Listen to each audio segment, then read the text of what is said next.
할렐루야, 주님을 찬양합니다. 예. 여러분 축복합니다.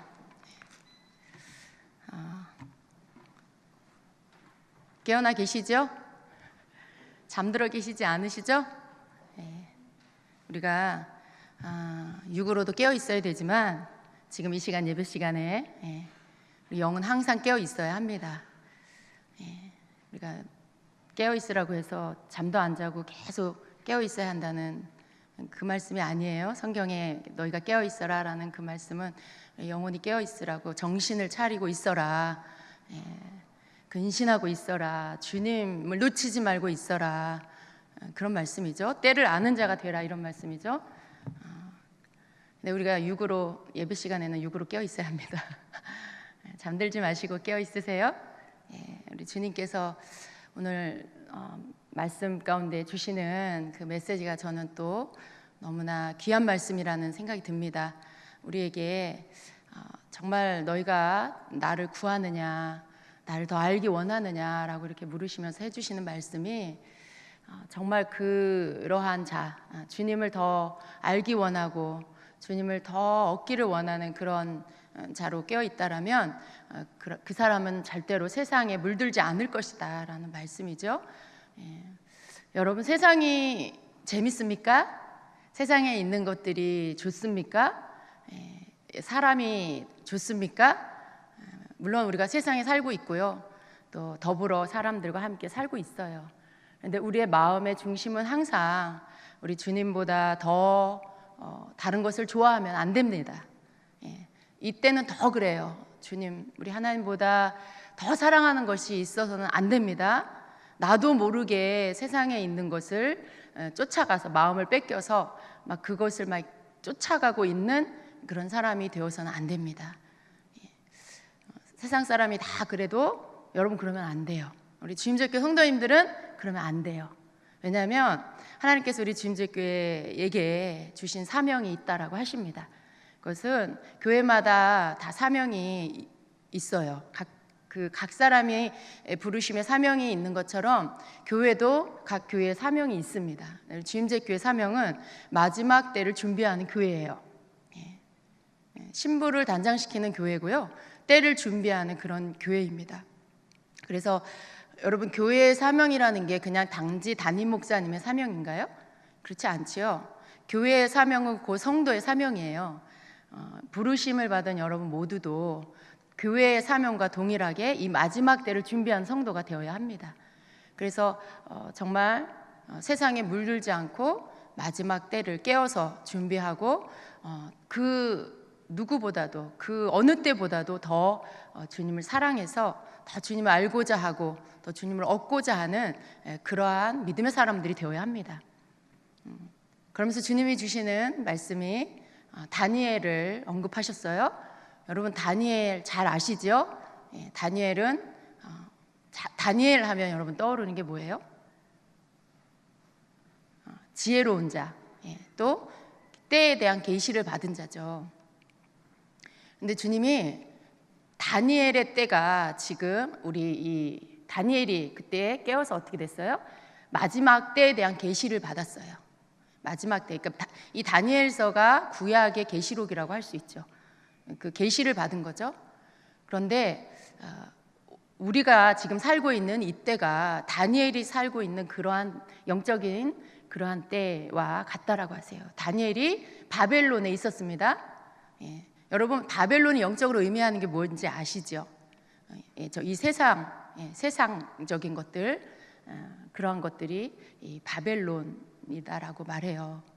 그런데 여러분, 우리가 살고 있는 이때가 정말 그 어느 시대보다도 정말 바벨론화 되어가고 있는 이런 시대에 살고 있습니다. 근데 우리가 이런 시대에 내가 정말 다니엘과 같이 나를 구별하고 주님께 집중하고 있지 않으면 우리는 나도 모르는 사이에 내가 바벨론화 될 수 있다라는 거예요. 왜냐하면 우리가 살고 있는 이때가 바로 바벨론의 이 세상이 바벨론이기 때문에, 그리고 이 바벨론은 힘이 점점 더 강해지고 있기 때문에 우리가 이때에 정말 주님의 말씀을 듣고 정말 바벨론에 살면서도 하나님의 종으로서 살았던 다니엘처럼 자기를 구별하지 않으면 우리는 우리의 거룩함을, 우리의 정결함을 지킬 수가 없다라는 것입니다. 그래서 주님은 우리에게 다니엘과 같이 너희가 바벨론에 살고 있지만 너희를 구별해서 정말 주님 앞에 너희 자신을 드리는 자가 되어라 라고 하시는 거예요. 다니엘이 바벨론에 살면서 그 포로로 잡혀간 그 나라에 살면서도 하나님을 섬겼어요. 하루에 3번 예루살렘을 향해서 창문을 열어놓고 기도했어요. 그런데 여러분, 그것이 그 기도, 그냥 우리가 하는 일반적인 기도 생활 같지만 그 적국의 나라에서 포로로 끌려가서 그렇게 한다는 건 쉽지 않은 것이죠. 그런데 다니엘은 그렇게 하나님 앞에 자신을 가져다 놓고 주님을 더욱 찾고 구하는 일들을 멈추지 않았던 것이죠. 바벨론에서 다니엘은 오히려 어떻게 됐어요? 더 깊은 계시를 받게 되는 것이죠. 때에 대한 계시, 마지막 때에 대한 계시를 받게 됩니다. 하나님께서 너희가 다니엘의 세대가 되라 라고 말씀하세요. 다니엘의 세대. 여러분, 성경에 나오는 인물들은요, 그냥 어떤 시대의 단지 그 사람이 아니에요. 우리에게 영으로 말씀해 주시는 것은요, 우리가 그 영을 받아서 그러한 세대로 일어나야 한다라고 말씀해요. 우리가 다니엘의 세대가 되어야 합니다. 때를 알고 깨어서 이 때를 준비하는, 하늘의 계시를 받는 그러한 다니엘의 영을 가진 그러한 자들이 되어야 한다는 말씀이에요. 구약의 옛 시대 과거의 어떤 사람이 아니라 그 영이 오늘 여러분에게 임하기를 축복합니다. 그래서 우리가 정말 나를 구별하여서 세상 것에 물들지 않고 하나님 앞에 나를 가져다 놓고 말씀 앞으로 내가 나아가고 기도의 자리로 내가 나아가고, 그래서 정말 내가 더 어느 때보다도 더 나를 주님 알고자, 주님을 얻고자, 주님을 찾는 그 자리로 내가 나아가서 때에 대한 하나님의 말씀을 받고 준비되고 그렇게 덧입힘을 받는 자, 그러한 자가 여러분 되기를 축복합니다. 그래서 하나님께서 우리에게 너희가 다니엘의 세대가 되라, 너희가 구별된 자가 되라 라고 하시는 이 말씀을 여러분 가슴에 담으십시오. 여러분의 마음이 나태해지는 거, 여러분의 마음이 섞이는 거, 다니엘은 그러지 않았어요. 여러분, 다니엘의 특징은요, 섞이지 않았어요. 그 궁에서 주는 좋은 왕이 먹는 진미를 먹을 수도 있었지만 거절했어요. 하나님께서 먹지 말라고 한 것들을 먹지 않았어요. 그 말은 우리가 어떤 종교적인 것에 매일하는 말씀이 아니고요, 하나님 말씀에 내가 순종한다라는 말씀이죠. 세상이 옳다라고 하고 세상이 정말 이렇게 유혹하는 것들에 타협하고 내가 거기에 나를 내어주고 그것도 좀 이렇게 섞고, 그래서 하나님도 섬기지만 세상도 조금 즐기면서 그렇게 사는 거, 그런 거 하지 말아라 라는 것이죠. 나를 구별해서 내 중심을 하나님께 고정하는 거. 세상 다 끊고 살라는 말이 아니라, 그 말이 아니죠 여러분. 세상을 다 끊으라는 말이 아니라 세상에 있는 것들을 막 내 안으로 막 받아들여서 막 그걸 좋아하고 그걸 막 즐기고 그 쾌락에 빠지고 그렇게 하지 말라는 거죠. 다니엘은 섞이지 않았어요. 자신을 구별해서 하나님의 사람으로서의 그 정결함을 지켰습니다. 하나님 우리에게 원하시는 게 그런 것이죠. 그러한 자가 이 마지막 때에 다니엘의 세대가 될 수 있습니다. 정말 하나님의 그 말씀이 여러분을 깨워내고 있습니다. 여러분, 우리에게 기도하세요. 하나님, 제가 다니엘의 세대가 되게 해주세요. 정말 다니엘의 영을 받아서 이 마지막 때에 때를 아는 하나님의 그 지혜를, 그 계시를 내가 받기 원합니다. 그래서 정말 이 때에 잠들어 있는 자가 아니라 깨어서 주님이 오실 때를 준비하는 자가 되기 원합니다. 언제 오실지 몰라서 졸다가 기름이 다 떨어진 줄도 모르고 졸다가 그 주님 오셔서, 신랑 오셔서 잔치에 들어가고 문이 닫히는 그러한 자리에서 내가 들어가지 못하는 자가 되지 않기 원합니다. 주님 깨워서 때를 준비하고 그 기름 등불을 밝히고 기름을 준비해서 주님의 다시 오심을 준비하는 자가 되게 하여 주시옵소서. 여러분, 그렇게 기도하시기를 축복합니다. 너무 너무 이렇게 막 세상 것에 매이지 마십시오. 너무 이 땅에 사는 것에 막 장기적인 계획으로 막 그것을 이루려고만 몰두하지 마십시오. 물론 여러분 열심히 사세요.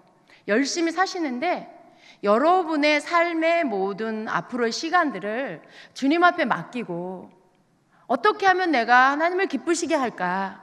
어떻게 하면 내가 주님을 기쁘시게 할까? 항상 그것이 여러분의 삶의 목적이 되시기를 축복합니다. 여러분, 우리가 어떻게 하는 게 하나님을 기쁘게 하고 내가 어떻게 하는 게 바르게 사는 건지 그게 어떻게 딱 정의를 할 수가 있겠어요? 너무 여기서부터 여기까지 너무 넓잖아요. 하나님, 내가 하나님을 기쁘시게 하는 자로 이 땅에서 살게 해 주십시오.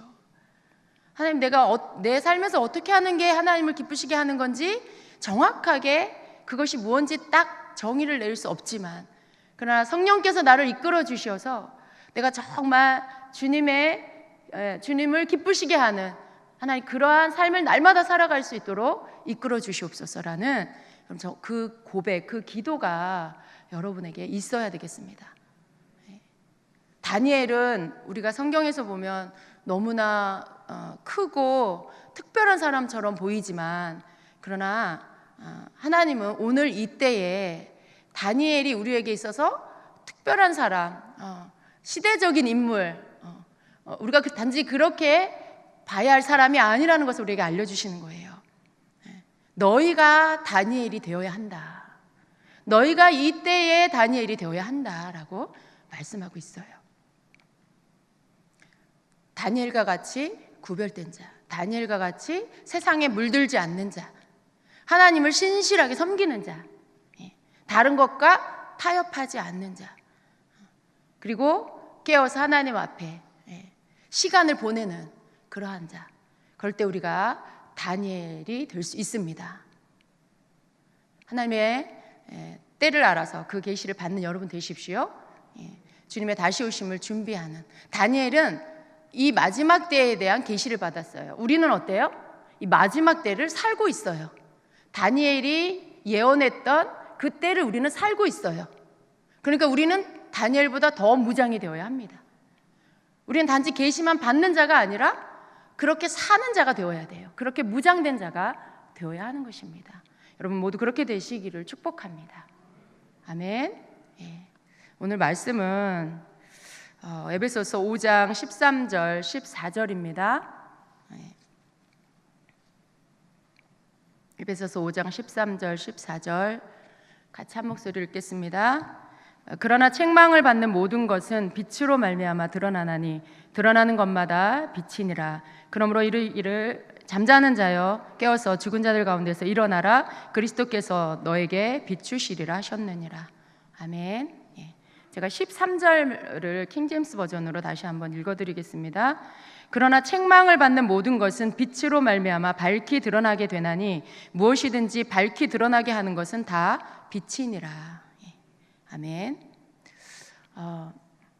여러분, 우리가 성령님이 강하게 역사하실 때 사람들이 동일하게 경험하는 것들이 있어요. 성령님이 임하시고 막 강하게 뭔가 성령 역사하실 때 사람들 가운데 기도 사역을 한다던가 이럴 때 이렇게 사람들이 경험하게 되는 일들이 있는데, 그게 어떤 거예요?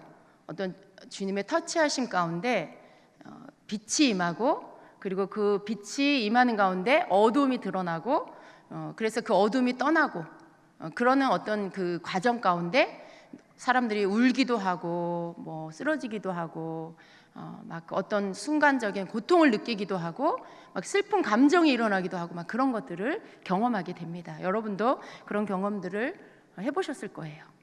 근데 많은 성도님들이요, 그런 일들을 겪을 때 내가 지금 왜 이러지? 라고 생각하는 분들이 많이 있어요. 갑자기 슬픈 마음이 막 들기도 하고, 갑자기 막 눈물이 터지기도 하고, 막 내 감정을 내가 어떻게 할 수 없는 그런 것들에 빠지기도 하고, 그런 경험들. 여러분, 그런 것들을 우리가 경험하면서 그런데 내가 왜 이러지? 라고 생각하는 경우들이 많이 있습니다.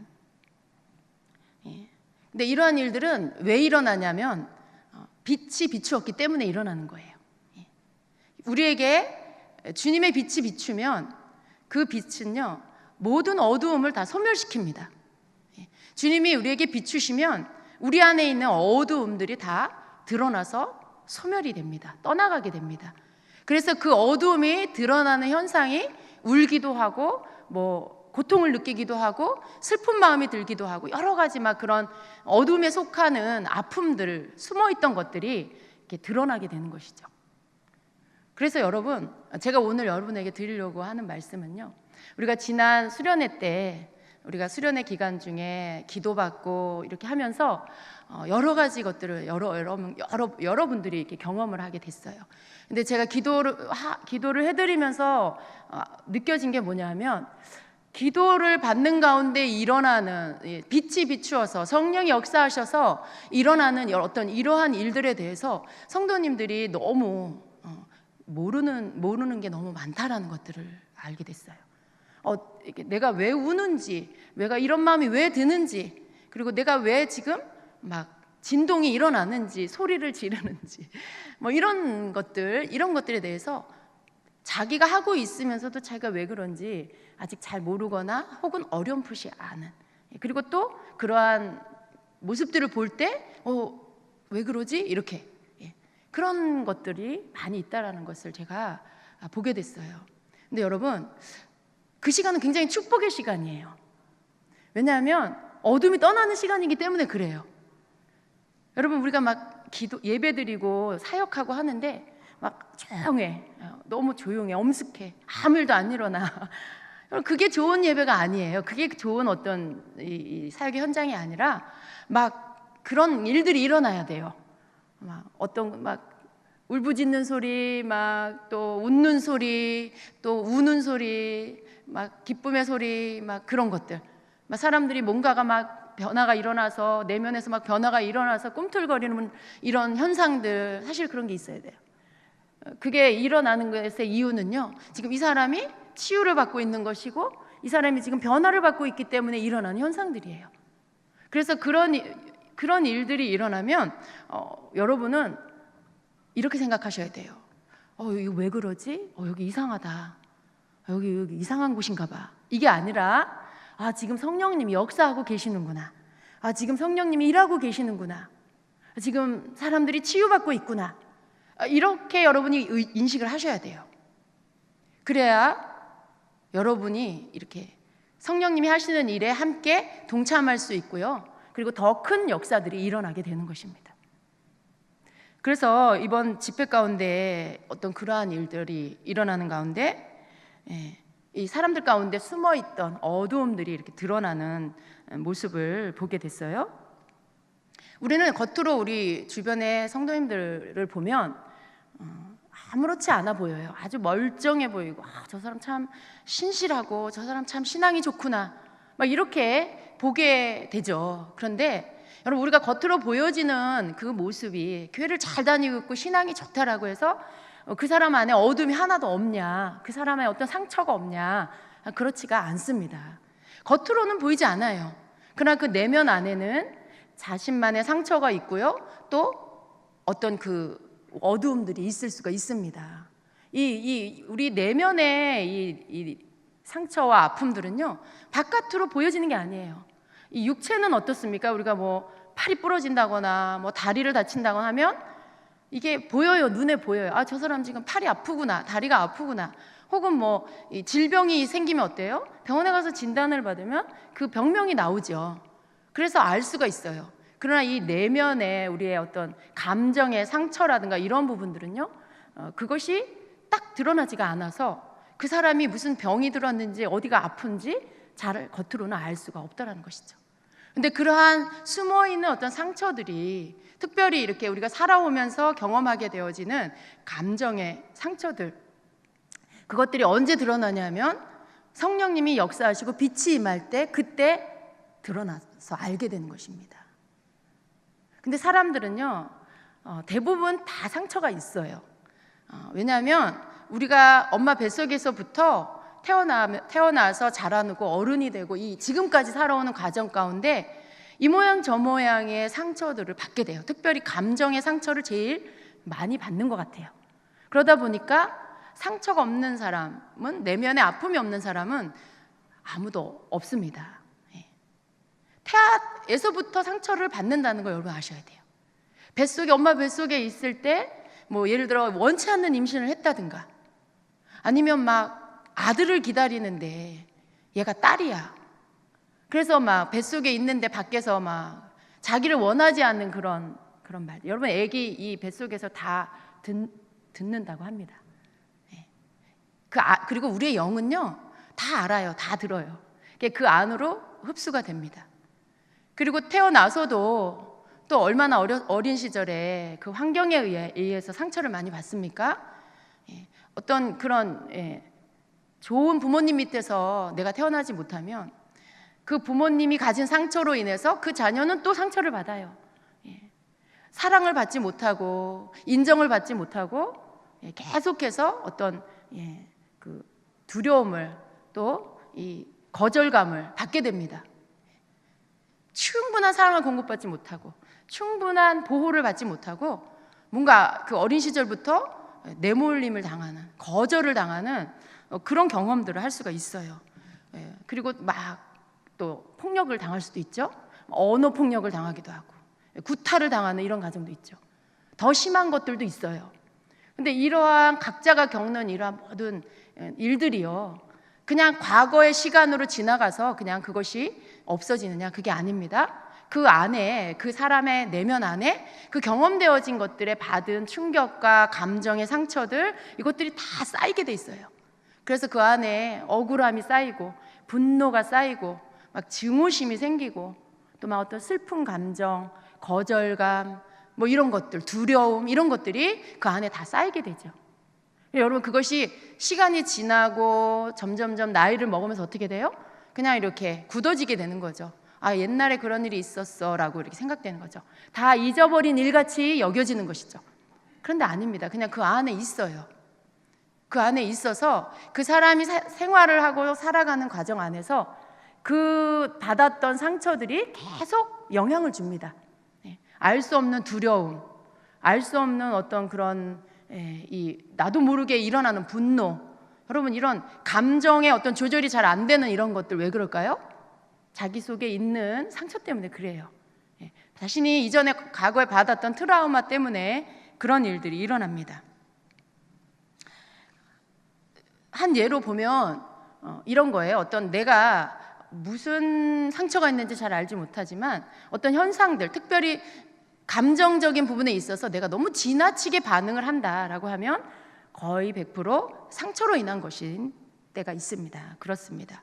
그래서 지나치게 내가 뭔가를 막 두려워한다, 뭔가를 너무 과하게 두려워하는 거, 이것도 정상적이지 않습니다. 그리고 화를 내는 일이 있을 때 극심한 분노로 표현을 해요.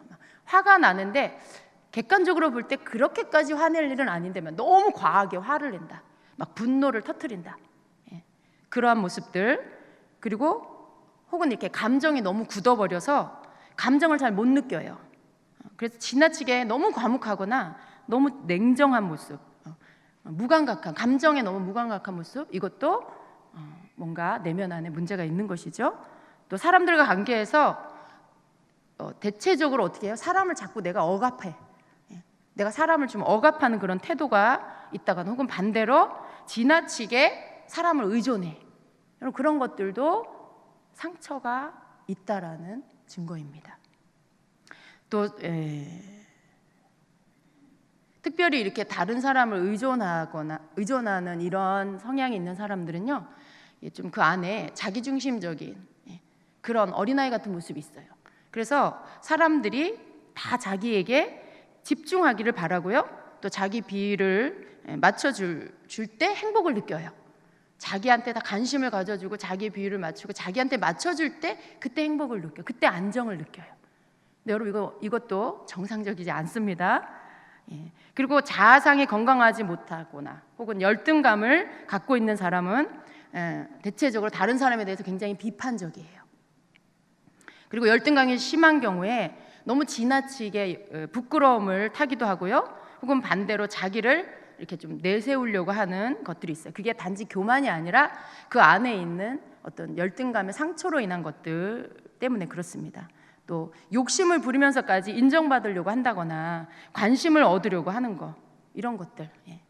그리고 실패하는 것에 대해서 너무 지나치게 두려워하는 것들, 이런 태도들이 있어요.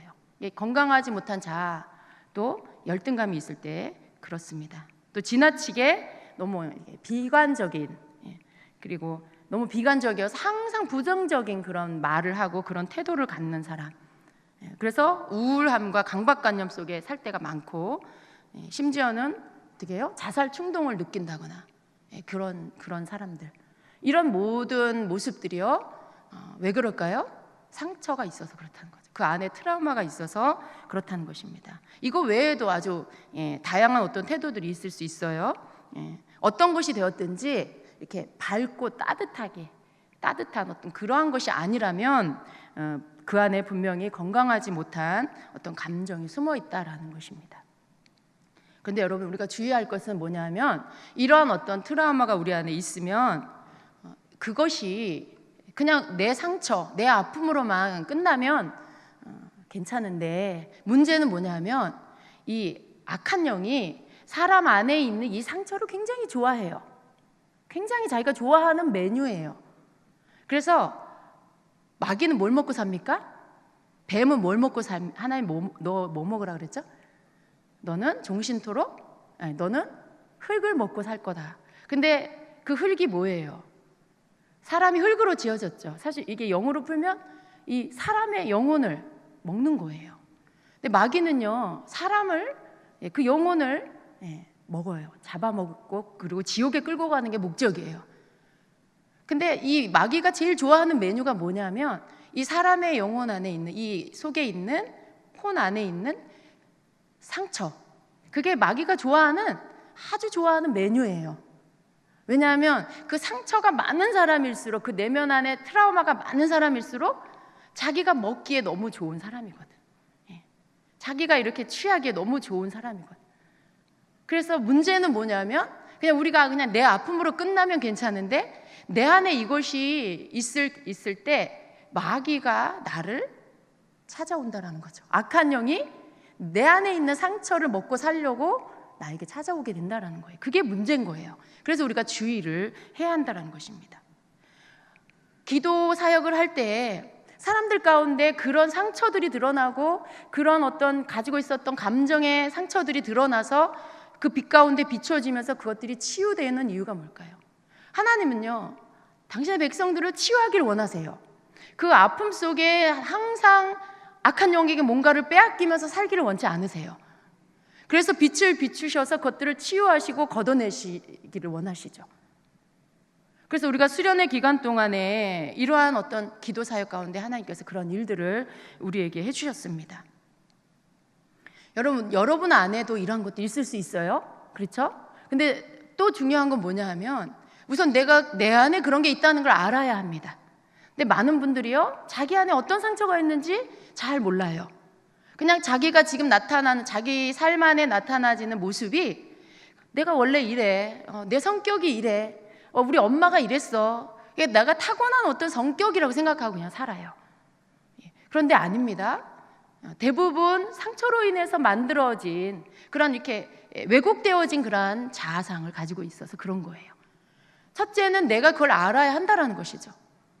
내가 반복적으로 나타나지는 어떤 어둠에 속한 그런 태도들, 내가 왜 그러지? 왜 나는 이렇게 자주 우울하지? 왜 나는 이렇게 아무것도 아닌 일에 화가 나지? 왜 나는 이렇게 별것도 아닌 것이 이렇게 두렵지? 뭐 이런 것들에 대해서 의문을 가져야 돼요. 그냥 그게 나 원래 그랬어, 그게 아니라 그렇게 나타나지는 자기의 어떤 그런 경향들을, 그것을 문제시하고, 그리고 하나님 앞에 그것이 왜 그런지 묻고 그거 알려고 하셔야 돼요.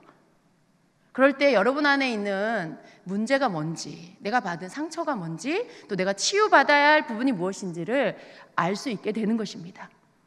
여러분, 주님이 우리에게 그런 부분들을 그냥 무시하고 살아라 그러지 않으세요. 우리가 주님을 알아가고 주님 안에서 하나님 주시는 것들을 받고 그것을 누리는 삶 안에는요, 이 상처가 치유되는 부분이 아주 큰 부분들을 차지합니다. 그러한 것들을 내가 발견하고 주님 앞에 가지고 나가고, 그리고 나에게 이것을 치유해달라고 구하는 거 하나님 원하시는 거예요. 그래서 그것들이 치유되었을 때에 악한 영의 공격이 줄어듭니다. 여러분, 내가 예를 들어 어딘가가 아픈데 그 아픈 것에 병균이 침투하기가 얼마나 좋아요. 그렇죠? 예, 이 종기가 났거나 어디가 염증이 났을 때 여러분 거기에 병균이 침투하기가 너무 좋은 거예요. 그런 것처럼 우리 속에 염증이 있거나 이 감정의 마음에 염증이 있거나 아픔이 있으면 악한 영이 거기에 침투하기가 너무나 좋은 거예요. 하나님께서 우리를 건강하게 하시기 위해서 그러한 것들을 치유해 주시는 것이죠. 내가 그러한 부분들의 내 문제를 인식하고 그리고 그것을 주님 앞에 가지고 가서 치유해 달라고 할 수 있어야 합니다.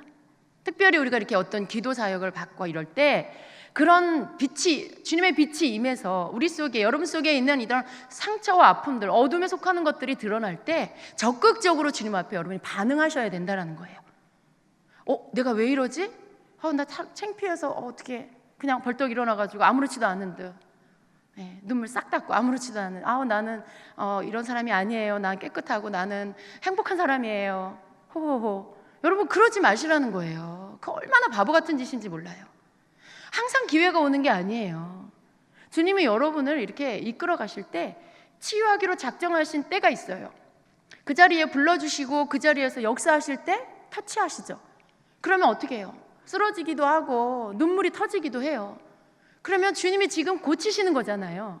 마음껏 주님이 일하실 수 있도록 내가 동의해 드려야 돼요.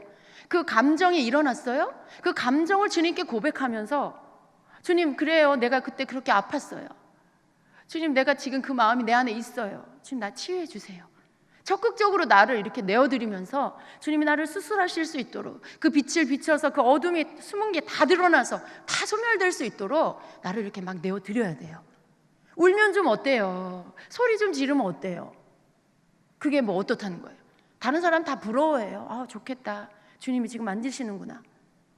근데 여러분, 많은 분들이, 물론 안 그런 분도 있지만 대부분의 성도님들이 이게 뭔지를 몰라. 나한테 왜 이런 일이 일어나는지 몰라. 내가 왜 울지? 내가 왜 이렇게 갑자기 힘이 없지? 내가 왜 쓰러지지? 뭐 이런다는 거죠. 두려워해요, 막 그거에 대해서. 그러니까 성령이 하시는 일에 나를 맡겨야 되는데 내가 너무 나를 지켜. 내가 이러면 안 돼. 정신을 차려야 돼. 내가 정신 좀 놓으면 안 돼. 제발 정신 좀 놓으세요. 그냥 그럴 때는 그냥 주님께 나를 그냥 맡겨버리세요. 그런 어떤 그 주님이 뭘 하시는지를 알고 그리고 나를 내어 맡기고 그분이 일하실 수 있도록 힘을 빼고 나를 이끌어 가시는 대로 내가 맡겨서 울리시면 울고 그렇게 하시는 게 그게 치유받는 거예요. 누가 상처 없는 사람이 어디 있어요? 살면서 상처 없는 사람이 어디 있어요? 우리 다 불완전한 사람이에요. 우리 부모 세대들도 다 우리보다 더, 여러분 그래도 많은 은혜를 받으시잖아요. 근데 이 우리 앞 세대는 우리보다 은혜를 더 적게 받았어요. 그 앞 세대는 더 그래요. 물론 아는 집도 있겠지만 대체적으로 그래요. 너무 하나님에 대해서, 너무 예수님에 대해서, 성령님에 대해서 너무 부분적으로만 안다든가 혹은 잘못 알고 있다든가, 그래서 너무 막 이렇게 율법적인 신앙생활을 하면서 본인도 힘들고 자녀들도 힘들게 하거나 혹은 아예 믿지를 않아서 세상적인 가치관으로 자녀들을 막 힘들게 한다거나, 여러분 그런 환경에서 살았잖아요. 그렇기 때문에 거기에서 오는 많은 그런 이 상처가 있을 수밖에 없어요. 상처 없는 사람이 어디 있겠어요. 그런데 그런 부분들을 나 상처 없어요, 그게 아니라 주님이 치유하실 때 나를 드러내고 주님이 고치실 수 있도록 내가 반응해드리고 내가 동의해드리고 그렇게 해야 돼요. 여러분, 성령님은요 우리의 동의 없이 하시지 않아요. 절대 막 이렇게 비인격적으로 내가 원하지도 않는데 막 들어오셔가지고 막 뭐 그냥 마취시켜 놓고 막 그렇게 수술하시지 않아요. 너무나 인격적이셔서 내가 동의할 때 일하세요. 내가 동의할 때 일하세요. 내가 나의 상처를 인정하고 주님이 날 고쳐주시기를 내가 원해요. 주님 동의해요. 나 치유하세요. 주님 나 고쳐주세요. 그러면서 나를 내어드리면서 동의할 때 성령님이 역사하시고 치유하시고 일하시지. 아, 주님 이게 뭐예요? 나 싫어요. 나 안 받고 싶어요. 그래, 그럼 받지 마라. 주님이 막 억지로 하지 않아요. 성령님이 역사하시는데 내가 이 혼적인 의식을 가지고 의지를 가지고 내가 스톱하면 그냥 거기서 끝이에요. 더 이상 역사가 일어나지 않아요. 더 이상 치유가 일어나지 않아요. 근데 그래서 여러분이 하실 일이 뭐예요? 동의해 드리는 거예요. 너무나 인격적이기 때문에 내가 예스 해야 되는 거예요. 주님 그렇게 해주세요. 주님 그렇게 해주세요. 수련회 기간에, 이번 수련회 때 특별히 우리 자녀 아이들 주님 많이 만져주셨어요.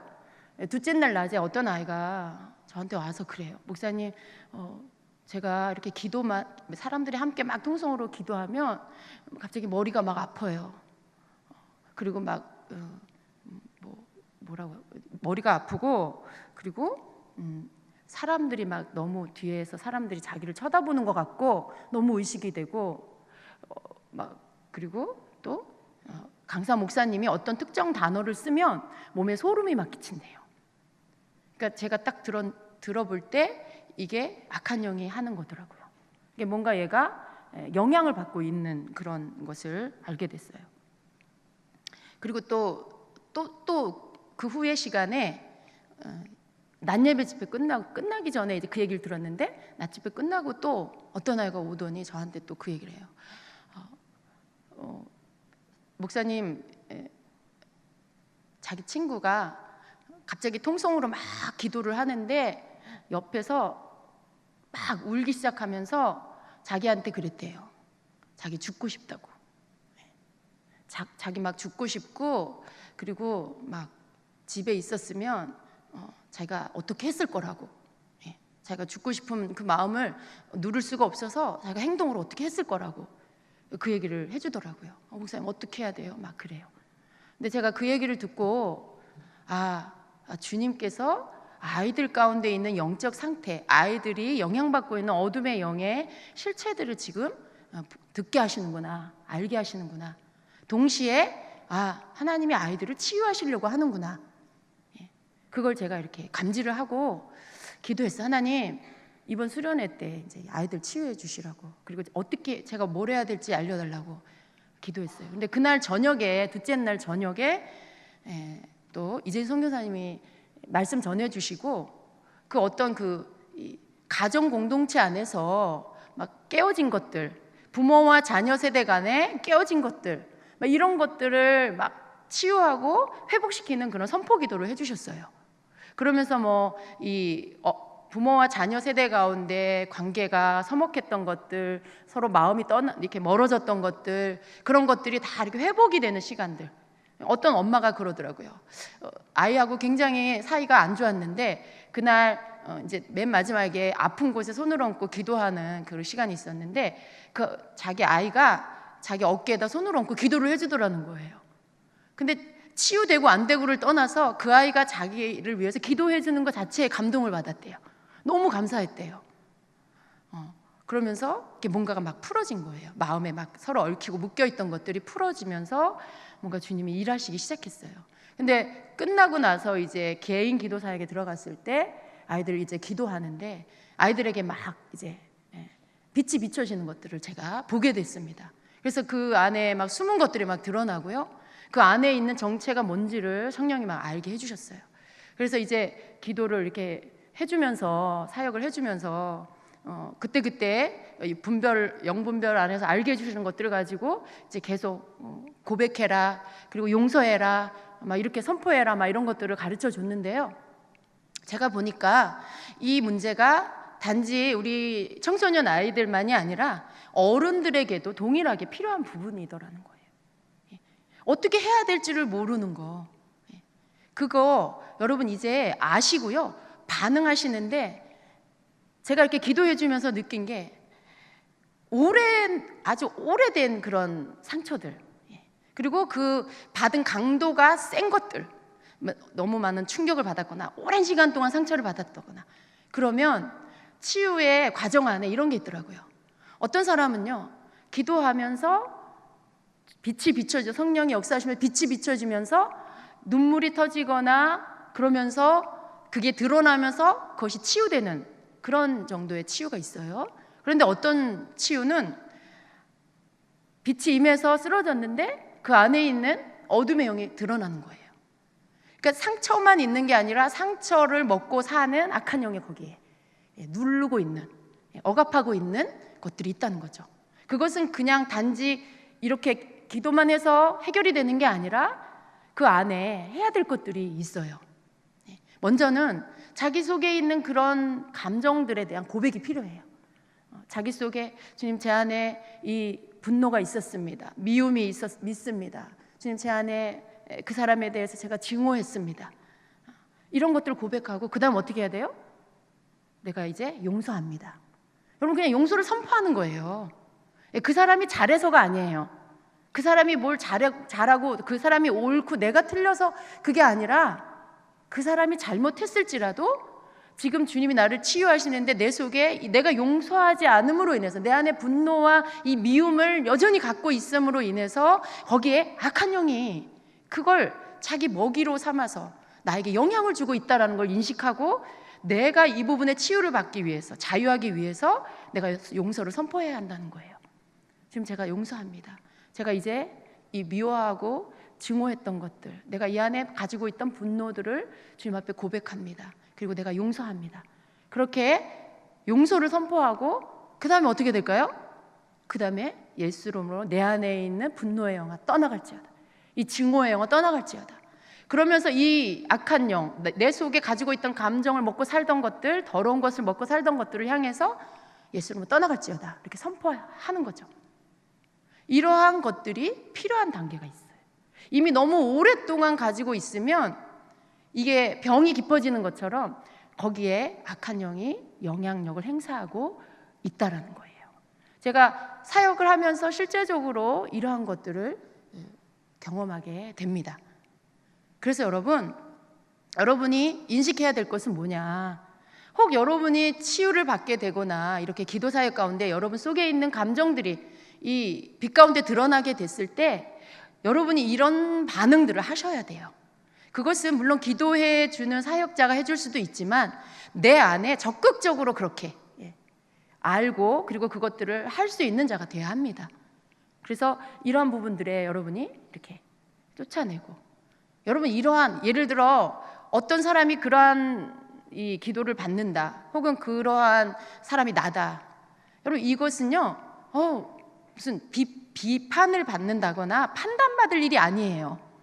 이것은요 하나님께서 이 사람 가운데 이제 완전한 치유를 주시기 위해서 은혜를 받는 시간이고 주님의 축복을 받는 시간이에요. 그래서 저 사람 그랬대 저랬대 이게 아니에요, 여러분. 굉장히 그런 어린아이 같은 사람이에요. 그렇게 말하는 사람은 그 치유를 통해서 이 사람이 회복되어지는 그런 시간입니다.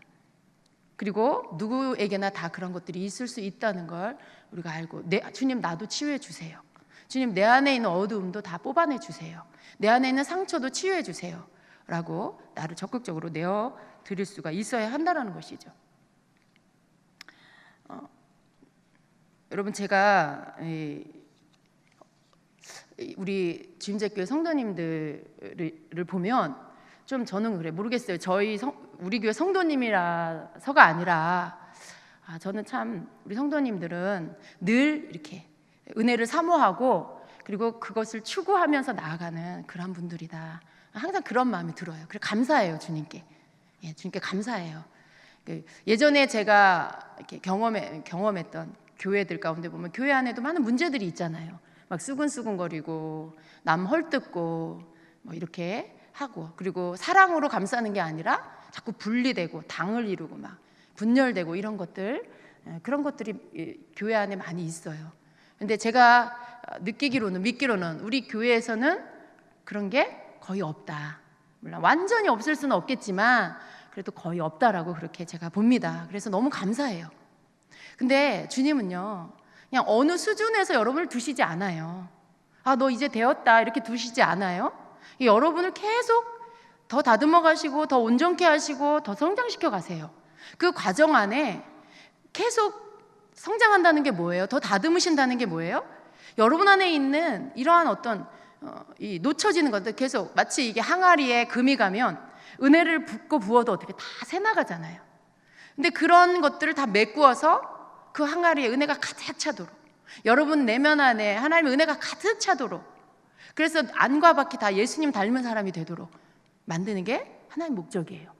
근데 그것을 위해서 주님이 하시는 일 가운데 여러분 안에 있는 어두움을 드러내고 여러분 속에 있는 상처를 치유하시고, 그래서 여러분 속에 더 이상 원수에게 빼앗기는 것이 없도록, 더 이상 내가 나에게 속아서 계속 원수의 어떤 마귀에 조종당하고 거기에 눌림 당하고 그런 자가 되지 않도록 하시는 거죠. 그래서 여러분이 그것들을 인식하셔야 돼요. 지금 여러분에게 나타나지는 것들, 그런 것들이 왜 일어나는지 인식하시고, 그리고 그것에 대해서 처리하는 방법들을 여러분이 아셔서 바르게 그것들을 주님 앞에 가지고 나올 수 있는 자가 돼야 합니다. 여러분에게 나타나지는 행동들을 잘 보세요. 여러분에게 나타나지는 행동들을 반복적으로 계속해서 뭔가 나타나지는 거, 혹은 어딘가에 내가 자꾸 끌려. 근데 그게 주님이 아니고 세상에 있는 거야. 하나님이 하지 말라는 것인데 자꾸 거기 선을 넘어서 내가 뭔가에 끌려. 내가 그게 자꾸 이렇게 생각이 떠오르고 마음이 가고 몸이 가. 그럼 여러분 거기에 뭐가 있는 거예요. 뭔가가 문제가 있는 거예요. 그걸 여러분이 그냥 따라가지 마시고, 주님 제가 왜 자꾸 이게 좋죠? 주님 왜 이게 내가 이렇게 왜 즐겁죠? 내가 이게 주님께로 향하는 게 아닌데 왜 이게 이렇게 나는 재밌죠? 그리고 주님 앞에 보여달라고 하셔야죠. 내 안에 있는 거 보여주세요. 내 속에 있는 거 빛으로 비춰주세요. 그리고 이것들 뽑아주세요. 이게 치유의 시작입니다. 그래야 여러분이 고침을 받을 수가 있어요. 그래야 여러분이 금간곳이 다 메꿔질 수가 있습니다. 여러분, 성령의 열매, 맨 마지막 열매가 뭐예요? 절제예요. 절제. 절제의 열매가 맺혀져야 합니다. 그 절제가 왜 맨 마지막일까? 이 절제가 쉬운 게 아니라서 그래요. 그런데 여러분, 우리의 신앙생활에는 절제가 반드시 필요합니다. 좋다고 모든 게 다 좋은 게 아니에요. 뭔가 주님의 말씀의 선 안에서 내가 그 선 안에서 머물러야 돼요. 그 선을 넘으면 안 됩니다. 그게 아무리 좋은 것처럼 보여도, 바깥으로 보기에 좋은 것처럼 보여도 하나님의 말씀의 선을 넘어가면 거기에는 인간의 영, 세상 영이 역사할 수 있어요. 다른 사람과 내가 친하게 지내는 거, 그거 사랑이고 좋죠. 그러나 하나님의 말씀의 테두리 안에서 해야 돼요. 만약에 그 선을 넘어서 가면 그게 거기에 다른 악한 영이 틈탈 수가 있어요. 그런 부분들에 절제가 필요한 거예요. 자기 마음을 살필 줄 알아야 돼요. 거기에 선에서 내가 나를 지키고 하나님 앞에 나를 가져다 놓고 하나님 나를 지켜주세요 기도하고, 그러면서 여러분이 이렇게 여러분 내면을 지켜나갈 수가 있는 것입니다. 상처는 여러분 앞으로도 여러분 사는 삶 가운데 또 있을 수 있어요. 계속 치유를 받아도 또 사람들과 만나고 일하고 이 땅에 살기 때문에 상처는 또 받을 수 있어요. 그럼 여러분, 내가 상처 안 받아야지. 물론 안 받아야 돼요. 그리고 우리가 이 성품이 주님의 성품으로 바뀌어 나가면 상처는 훨씬 줄어듭니다. 그러나 상처는 또 받을 수 있어요.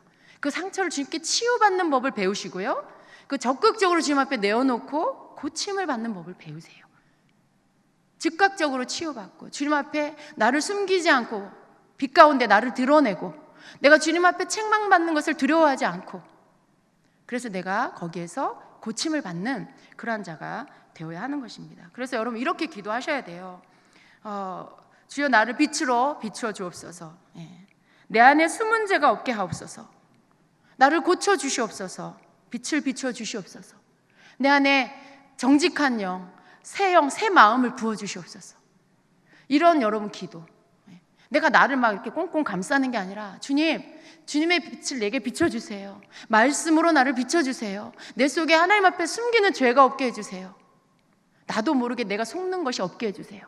그러면서 주님 앞에 적극적으로 여러분을 보이면서 그 빛 가운데 여러분이 드러날 수 있도록 그렇게 여러분을 내어드려야 하는 것이죠. 그러면 주님이 마음껏 여러분을 비추시고요, 말씀을 듣는 가운데도 깨닫게 하시고, 성경을 읽는 가운데도 내 안에 문제가 뭔지를 알게 해주시고 회개할 수 있도록 이끌어 주십니다. 그렇게 해서 내 속에 있는 이러한 이 불순물들을 다 뽑아내고 상처에 감정에 상처된 것들을 뽑아내고 그래서 건강한 자가 되어야 하는 것입니다. 여러분 주님은 이미 여러분을 치유하고 계세요. 어두움을 드러낸다라는 것은 내가 너를 고치겠다라는 뜻입니다. 여러분 주님의 그 빛 가운데 여러분을 비추시고 내어놓으시고 빛을 받으세요. 어두움을 드러내세요. 그리고 주님께 치유함을 받으시기를 축복합니다. 올해보다 내년 그리고 여러분이 앞으로의 시간 가운데 이전보다 훨씬 더 건강한 모습으로 서게 될 것입니다. 훨씬 더 여러분 무장된 모습으로 서게 될 것입니다. 약함을 고침받고 주님 앞에 강한 자로 그렇게 세워 주실 것입니다. 그래서 여러분 주여 나를 치유해 주시옵소서, 주여 내 안의 어두움을 드러내시고 고쳐 주시옵소서라고 적극적으로 앞으로 그렇게 기도하게 되시기를 축복합니다.